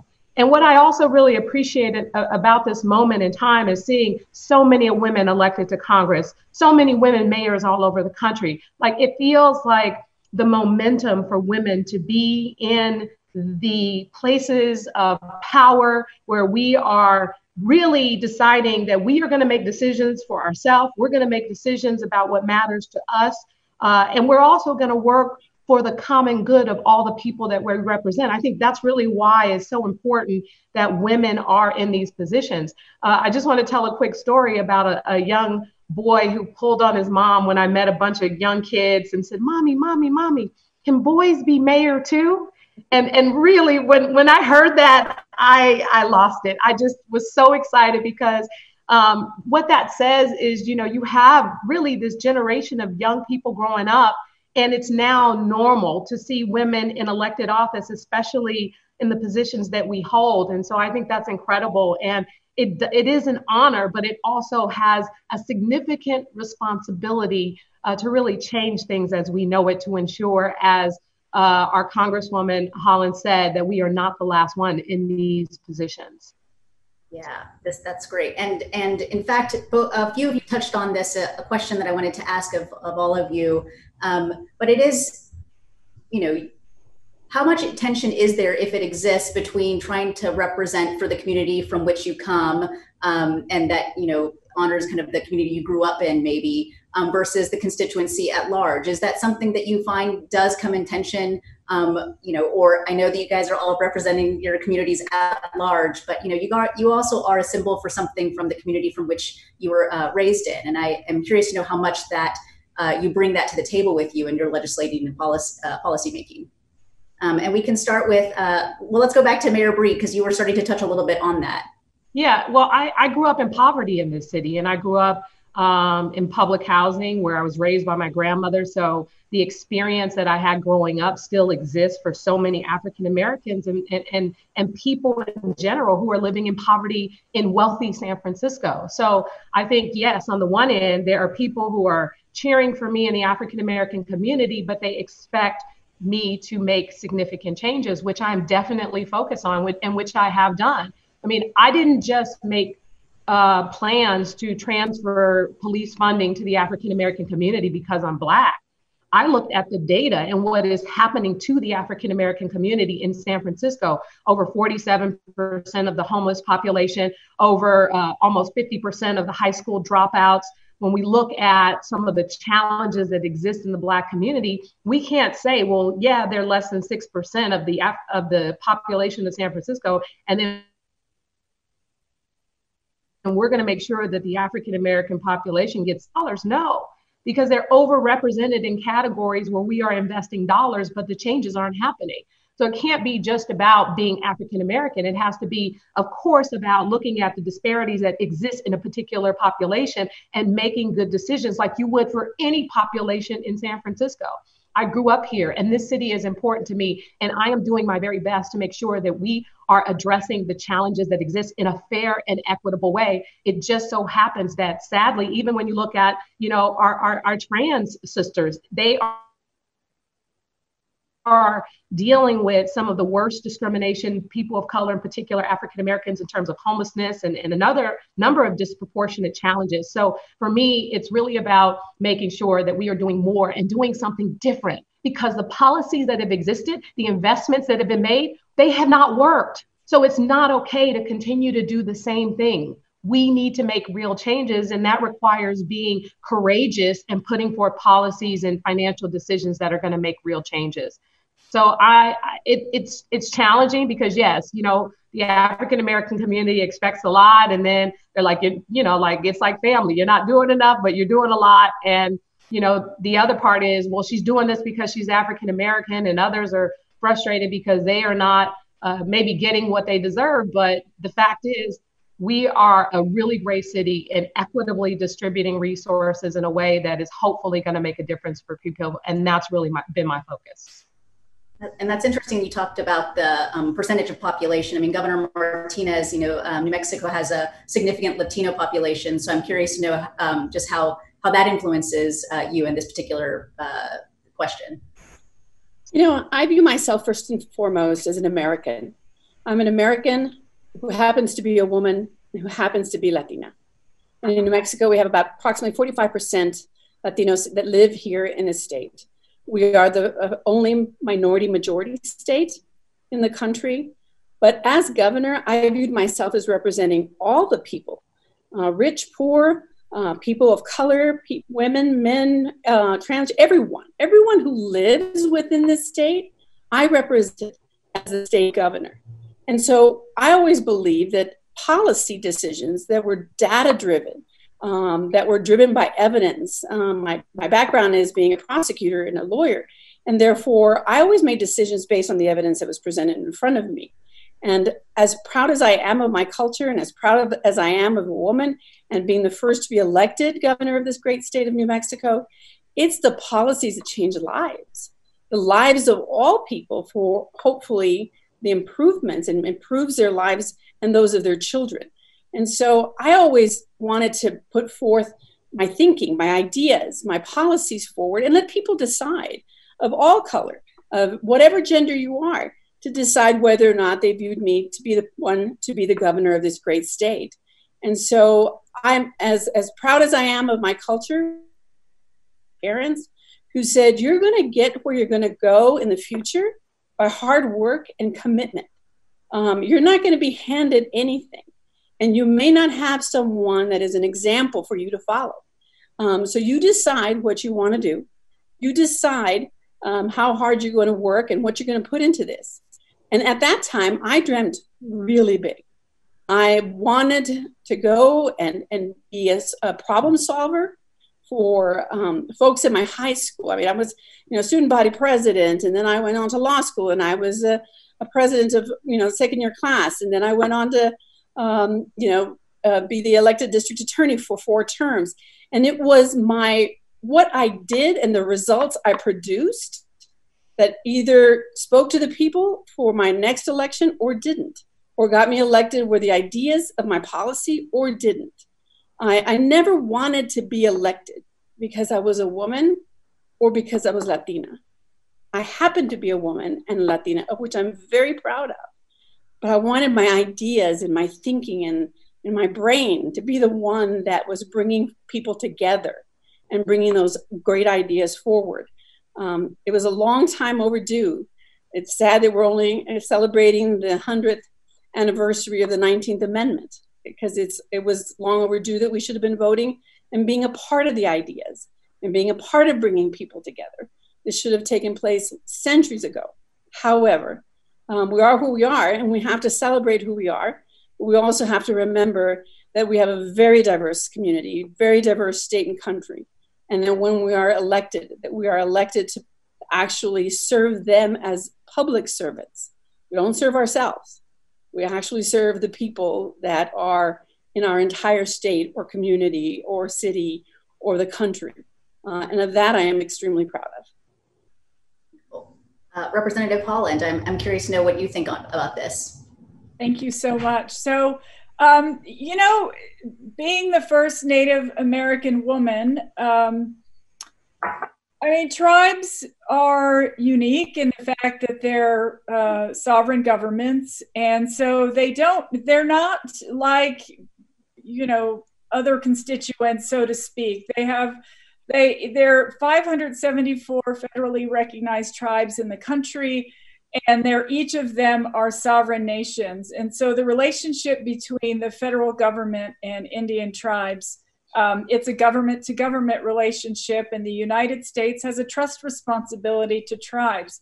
So, so having somebody in Congress who truly understands that and has lived it, it's helpful, I think, to not only to my colleagues in Congress, but tribes across the country. You know, they look at my office as one with an open door. And so absolutely, I love my district. I love District 1 here in New Mexico. We've got, you know, it goes all the way past the Sandia Mountains. I've got farmers in the South Valley. I have farmers and ranchers, you know, in the South Valley and here in the northwest part of Albuquerque. We've got lots of small businesses of every size and you know, industry. And so I realize how important it is, and I am dedicated to representing my district. And I, you know, and I realize that being a first, it's an opportunity, and I believe it comes with the responsibility of, you know, making sure that I am taking on, you know, the other issues that Indian tribes have been trying to, you know, push for a very long time. So I want to say that, you know, sometimes I understand that as the first Native American woman in Congress, there is an expectation on me, not only by my district, but by women and tribes across the country, to be somebody that I could move their issues forward. And that's something I was optimistic that I could do. And it's something I have done over the last, so far, over a year and a half. The thing about Congress is that it's representative of our entire country. And we want Congress to look like our country. There having never been Native women in Congress, that was an important sort of milestone to overcome. And so I think that, and I'm a 35th generation New Mexican, I should say. And I love my state immensely. There's no place I'd rather be than sitting in my kitchen where I am right now. And, you know, and just being here in the state. So I think as far as my district goes, folks are proud that they were responsible for sending one of the first 2 Native women to Congress. They trust me to balance their issues along with tribal issues across the country. And I'm very grateful for that. And I just think, you know, it does take somewhat, you have to think about a lot of things at one time. I think they're very supportive of the fact that they understand there's a multitude of issues that we need to contend with. I have wonderful staff who understands that, yes, we're going to have more than just our constituents coming into my office at any given time. And so we're committed to ensuring that that our door is open, not only to everyone in my district, but also to Indian tribes who feel that they can see themselves now in Congress. Delegate Roem, I'm curious to know your thoughts here too. So I'll tell you a story I haven't told anyone yet. A few weeks ago, I was visiting my partner and my stepdaughter, and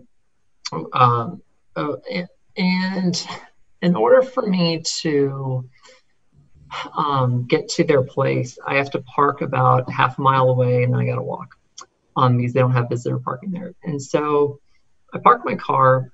It's late, it's dark, and I look in the rearview mirror, and I had my hair in a just regular ponytail. And I usually don't do that in public during the day because when you look at my face, it exacerbates my dysphoria in terms of my jawline. And if I wear it down, I don't have as much of an issue. If I wear it half up, half down, also not much of an issue. I've got my white mask on and everything, like, you know, like doing full. And I even thought to myself as I'm looking at the river, I was like, yeah, it's late. I don't really feel like having to do my hair. All right, just go, just do the walk. It's 12 minutes, you'll be fine. Get out of the car.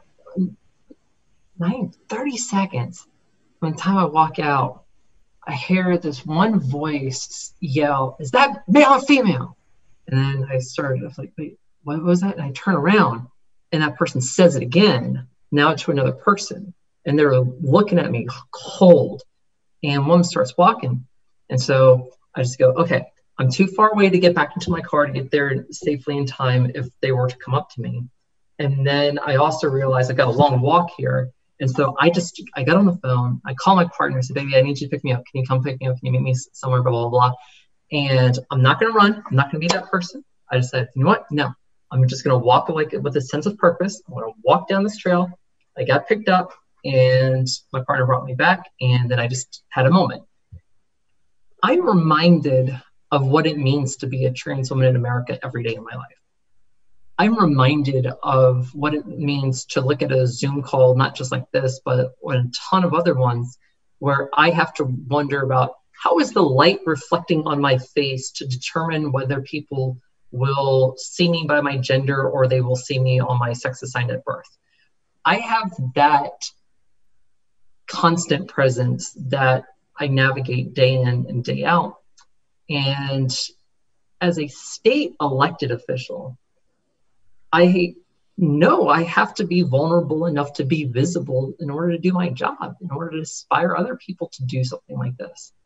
And at the same time, I also know that how ingrained the roles of men and women and non-binary people even now are in this country is so severe that the way that women are perceived is the difference between whether we are seen as safe and potentially someone who can be pushed over, or if we are too strong, if we're too ambitious, if we're too something, because that doesn't fit into the standard box of what femininity is supposed to be in terms of being submissive, in terms of when men talk, we stop talking, we get interrupted, their voices are louder, and then we quiet ourselves. All of that is something that everyone on this call knows about and has dealt with before. And we are used to being talked over. We are used to being interrupted. We are used to all that. But here's what it means in terms of remembering where you come from and where you're going. Our strength is in our unity. Our strength is in our numbers. As women, if we can support each other, if we can make sure that when one of us has an idea, a good idea, that the rest of us are amplifying it, that the rest of us are coalescing, and that we're supportive instead of jockeying for space in that particular case. Because one of the things I think also happens for a lot of women is that as you grow up and you realize that you want to be able to succeed, you also realize that there is this arbitrary yet real, very real cap on how many women, especially diverse women, can be in the room at the time decisions are being made. We have a woman here. Look how 50% men. Oh, well, we have a person of color here. And, well, who's your, I have a colleague who I'm friends with who happens to be a person of color, who happens to be a woman. Sure, I talk to people who are not like me. We live in this world of per capita. And it's almost like, in some cases, women can feel threatened, and minority groups in general can feel threatened by having another person like us in the room because we might get shoved out, as opposed to where it should be, which is when there are more than one of us in a room, now we have someone to bounce ideas off of. Now we have someone who can support us and we can support them. Now we have more of a worldview being represented that's not just based on one person's lived experience, but based within the community. And so I guess I want to close on that by just saying that the trans experience in America is not a monolith. If my skin tone matched Mayor Breed's and I lived an hour and a half north of where I live right now, my life expectancy would have been met on September 30th of last year when I turned 35. I have to keep that in mind And it's the statistics that's extremely sobering. And at the same time, I also realize I'm in a position to start to change that and to advocate for people who've been left out, who've been left behind, because in our society judges some lives as more valuable than others. If you look at examples of when the death penalty is used, for example, it's not used for murders against people like me. Some lives are more valued than others, but we've got to get to a place where Black lives truly matter, where Black trans lives matter, and we are actually judged as equal. We are actually judged according to what we can deliver and what we can bring to the table, and by the merits of our ideas and by the content of our character. Thank you for sharing.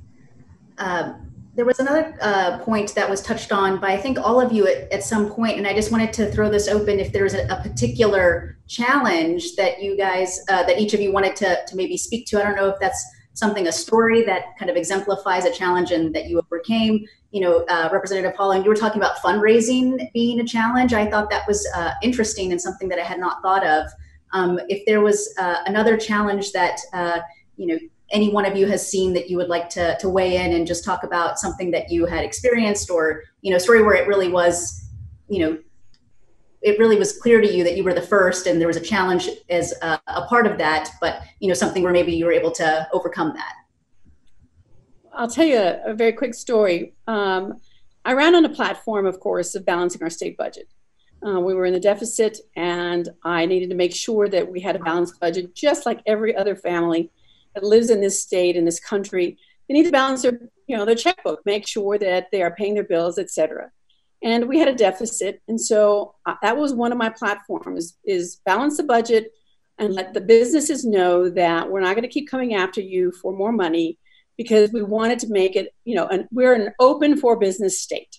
And yet, the first week that I'm in office, I'm getting ready for my legislative session, and I had a senior senator come up to me, and he came into my office and he said, "Well, darling, just need you to know, I know you promised you weren't going to raise taxes, but, you know, now you're in office and it's just time that we raise taxes and just move on."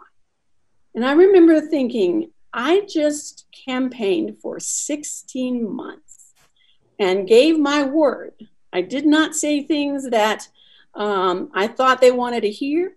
I said things that I wanted to carry out during my term as governor. And I said, well, I'm really sorry, but I keep my word. And in 8 years, I never made it more expensive for a single family to live in New Mexico. But it was interesting to see that someone with such ease would come in, just happened to be a man. It could have been a woman, but it happened to be a man who came in to say, you can give up on that promise. You're in office now, you won. And you can go ahead and go back on those commitments that you made to all the people throughout the state. And we're a very rural state, so there's a lot of travel and a lot of meetings with lots of folks. And I said, no, I'm not going to take the easy way out. And, you know, I'm going to disagree just a tiny bit with the delegate, because I'm just strong-headed. And I did a lot of courtroom cases, and so I had a loud voice in the sense of hopefully commanding with my ideas and with what I was saying in the courtroom, that I wasn't going to be allowed to be silenced in the sense of, I can come together with men and women, and I can come together with people of any, you know, either gender, any color of your skin. Bring me your ideas, and then let's pull those forces together. If we pull those forces together and we're pushing our hand down and raising up others who want to do the same thing with great ideas, and little girls that want to be in office and be trendsetters themselves, then that's what we should do. But I believe strongly in pulling great ideas together and never make a promise that you can't keep, or explain thoroughly why you can't do it, because the amount of situations have changed, i.e., for example, what's happening with us now with COVID. And I understand the situation may change, but I was grateful to keep my promise that I balanced our checkbook for 8 years and never asked any more from our families in New Mexico. But it was funny. It just took a week for someone to try to get me to back out of my promises. And I said, no, sir, with great respect, I'm going to disagree with you. And I went on. Well, Governor, I just want to say, I wish it were that easy to put forth ideas and have people come to the table and in the right spirit to work with you, because sadly, that's really not been my experience here in San Francisco. Even, in trying to reach across various political spectrums. I mean, we're all Democrats for the most part in San Francisco, but there's a very extreme left component. And when we talk about, like my experience, for example, has been, just first when I ran for Board of Supervisors in the community that I was born and raised in, I was told, look, you should probably move to the Bayview where there are more Black people so that you can actually have a real chance. And I won that election. I put forth the kinds of policies that you would think anybody who cares about progressive policies would actually support. And it's always met with a lot of animosity, with the sincere desire to see me fail. And it's really sad, and it can be really toxic. And it's rather than, try and work with someone who actually has the experience of growing up in poverty or has the experience of discriminatory practices and a number of other things, rather than trying to work hand in hand. Sadly, as a member of the Board of Supervisors in a lot of cases, and as mayor, I've seen the opposite. And even when you agree and support their ideas, it's really challenging, and it's really frustrating, and it's disheartening. And so on the one hand, yes, there are incredible experiences that I've had, like you described, where people genuinely care about coming together and working together. And sadly, in the world of politics, sometimes, and I'll be honest, with white liberal progressives in San Francisco, it's been quite toxic and divisive and really frustrating, because we all care about, I think, some of the same things. It's just, the fact that I'm in the position and I'm the one implementing those ideas, even though they claim Black Lives Matter, even though they claim they care about, people who have grown up in situations like I have, they still, unfortunately, do everything they can to undermine my administration, which sadly undermines the people that we're here to represent. So it's been quite a challenge. And I will say, just as a final comment on that, everything that's worth it is not easy. And of course it's a challenge. And it's one that you are consistently and persistently and always trying to bring compromise and or discuss or at the end of the day, you don't give up your principles, but also at the same time, you don't give up on having those conversations with other people. So I understood the challenge. I mean, I've had it since I was young. And I'm just determined never to give up on that possibility of always bringing people together in the great hopes that life just becomes better for those that we represent.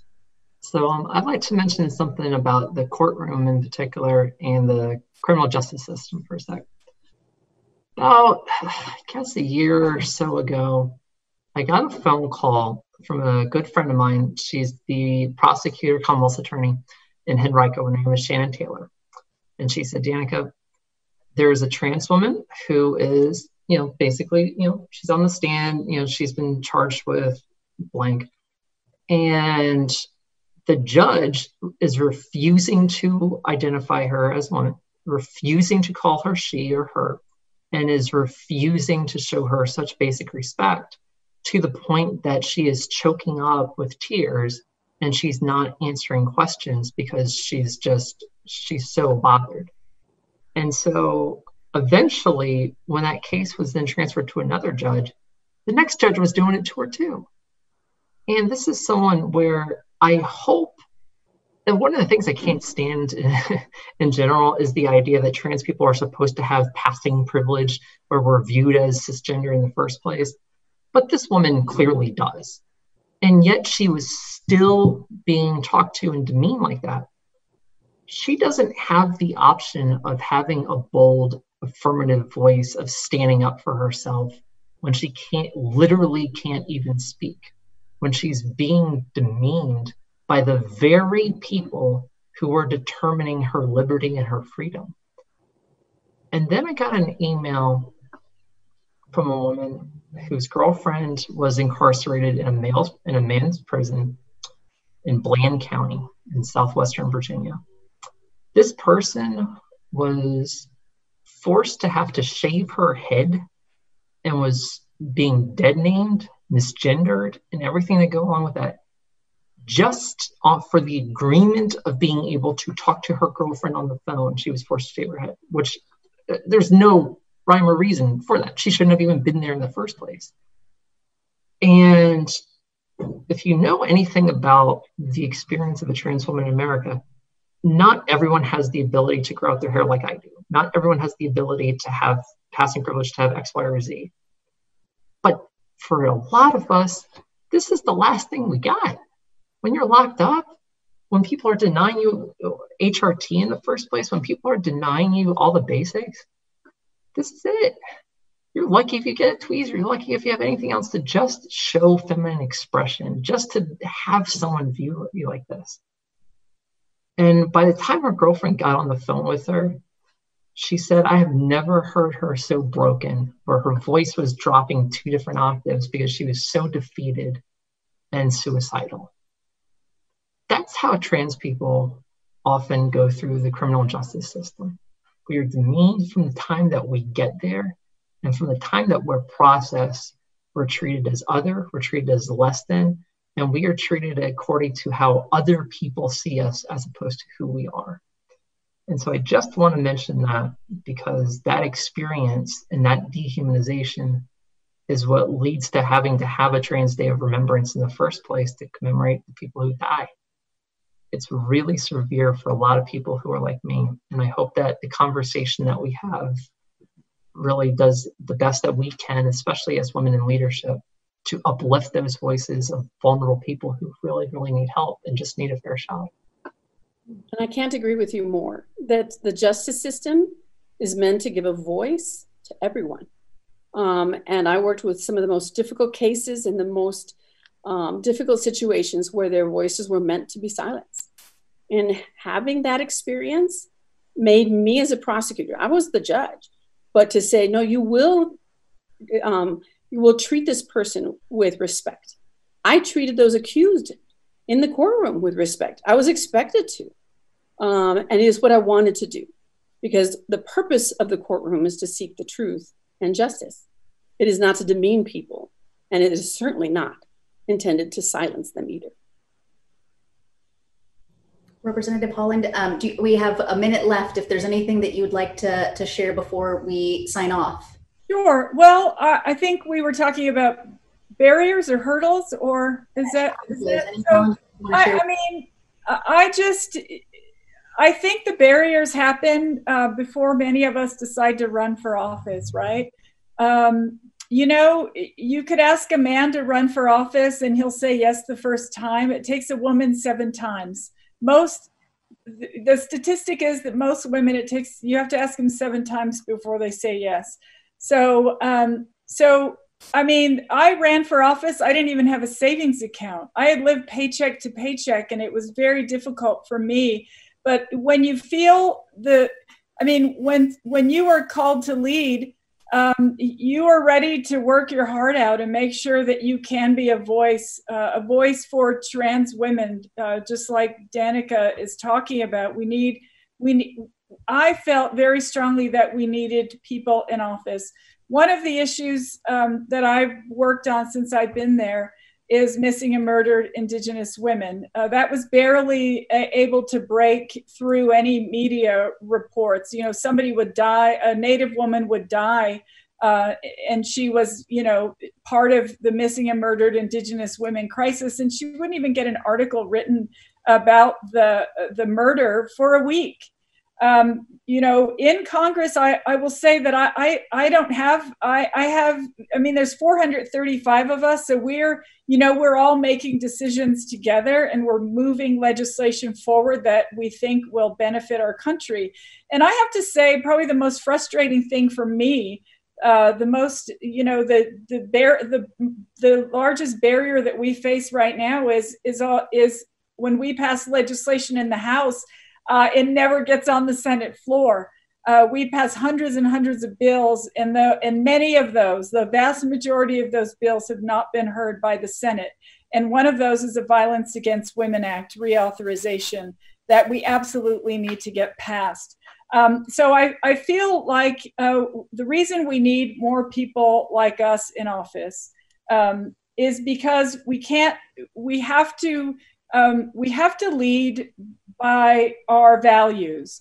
We have to lead by what we've been taught as women, as New Mexicans, as Virginians, as members of your community, where you're caring about everybody and not just through a political lens. Because right now, when I think about the Violence Against Women Act not getting passed, the Equality Act not getting passed, the Pay Equity Act, where so many women are getting paid less than men in this country. Trans women of color have it the hardest, and so I feel like if for any reason we need more women in office, it's to make sure that we're moving these issues forward. And so I'm proud to be. They called 2018 the year of the woman. I don't think we get 1 year. I think we get many years. I think 2020 is going to be another year of the woman. And so we'll just keep moving those things forward. We need more people in office who know what it's like to struggle to make ends meet, so they can put themselves in the position of folks who we should be fighting for. Well, I think that is a wonderful place to leave it. And thank you all for joining us, and our viewers, I'm sure, will come away from this conversation inspired and informed. So thank you all again. We really appreciate you coming and sharing your time with us today. Thank you. Thank you. It was a pleasure. Thanks to our panelists for that extraordinary dialogue, and thanks to everyone who participated in and followed along with our programming today. It was a magical start to the 19th Represents. If you liked what you saw today, we'd love it if you'd join us as founding members of the 19th. We're a member-supported newsroom and can't put on programming like this without your support. Even $19 helps. You can make a gift at 19thnews.org. If you missed any part of the program today, or you want to rewatch, visit 19thnews.org/events. You won't want to miss tomorrow's program, where we'll go deep on suffrage, from the unequal history behind the 19th Amendment to the modern-day fight to extend voting rights protections to far more Americans. The lineup includes voting rights activist Stacey Abrams, readings by actors Meryl Streep and Zoe Saldana, and a panel discussion on the unequal history of suffrage for women of color, with the New York Times Magazine's Nicole Hannah-Jones, the Black Futures Lab's Alicia Garza, Voto Latino's Maria Teresa Kumar, and author and professor Martha S. Jones.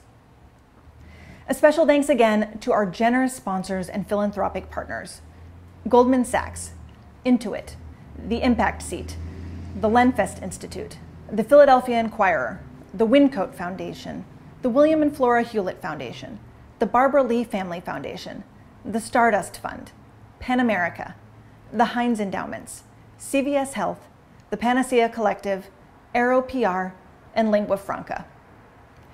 We'll see you back here tomorrow.